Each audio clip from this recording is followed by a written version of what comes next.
Baik, selamat datang bagi para penonton yang telah datang untuk video ini.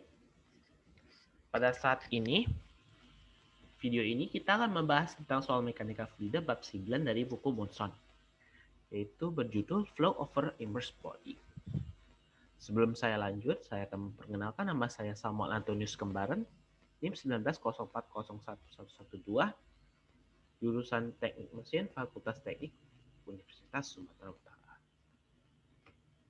Nah, berikut adalah contoh soal flow over body. Pada gambar berikut, bisa Anda lihat, udara pada kondisi standar mengalir melewati plat sebagai ditunjukkan pada gambar di atas. Dalam kasus 1A, 2, plat sejajar dengan aliran hulu. Pada kasus 1B, 2, tegak lurus dengan aliran hulu. Distribusi tekanan dan geser aktif. Hubungan seperti yang ditunjukkan 1 diperoleh baik dengan percobaan atau teori-teori. Itu kan gaya angkat dan gaya tarik plat.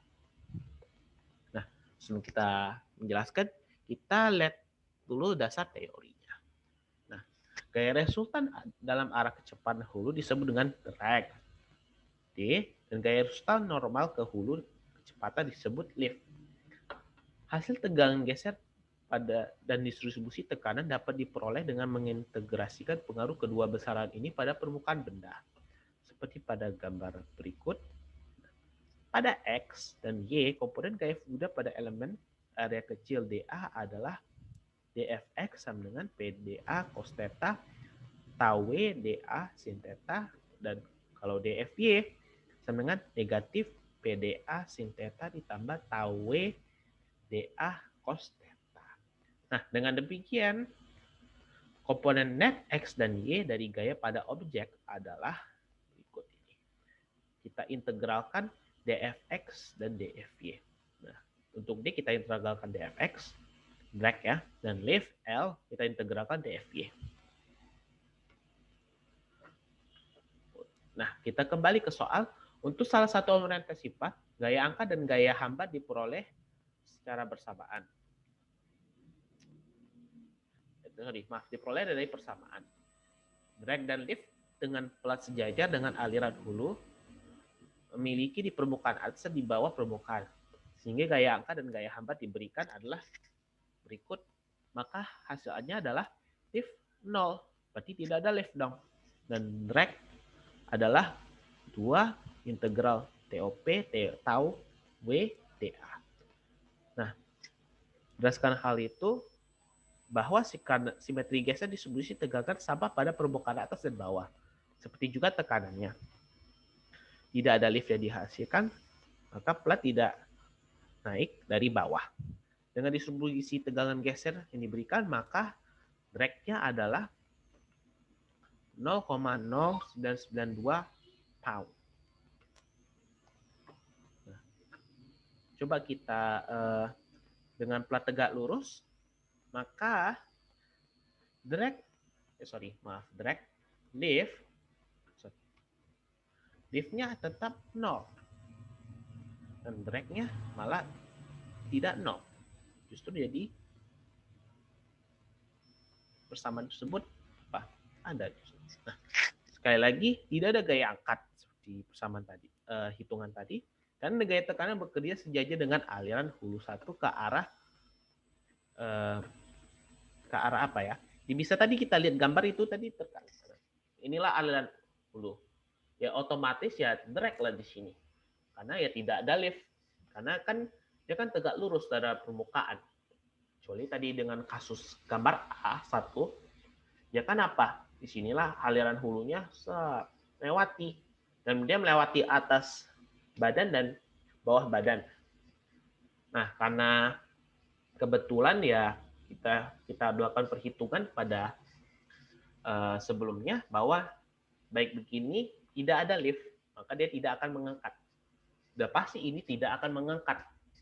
Yang sejajar aja tidak, apalagi dia tegak lurus, sudah pasti dia tidak mengangkat. Justru drag-nya jauh lebih besar. Nah, buktinya nih, malah hasil drag-nya jadi 55,6 pound. Itulah. Baik, lanjut.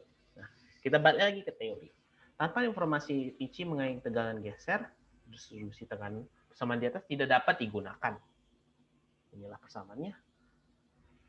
Atau ada alternatif lain, yaitu namanya coefficient lift dan coefficient drag.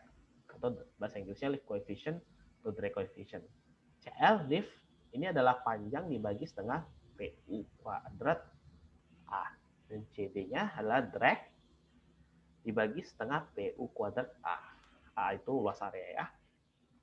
Nah, contohnya lagi, udara mengalir saluran 2 feet persegi dengan kecepatan seragam 10 feet per second membentuk lapisan batas di dinding seperti yang ditunjukkan di gambar di bawah.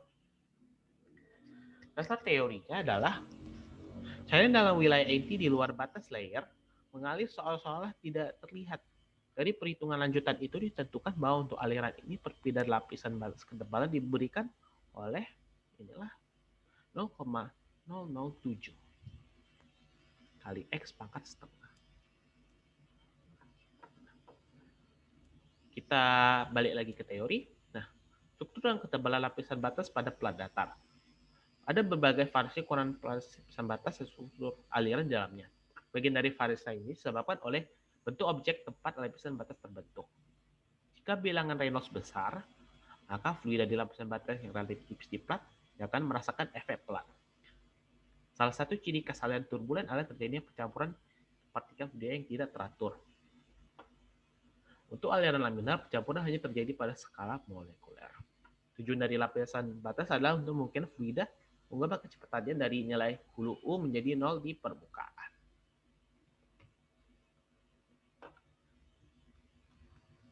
Ketebalan lapisan batas adalah kondisi di mana tidak ada tepi-tepi yang tajam pada lapisan batas.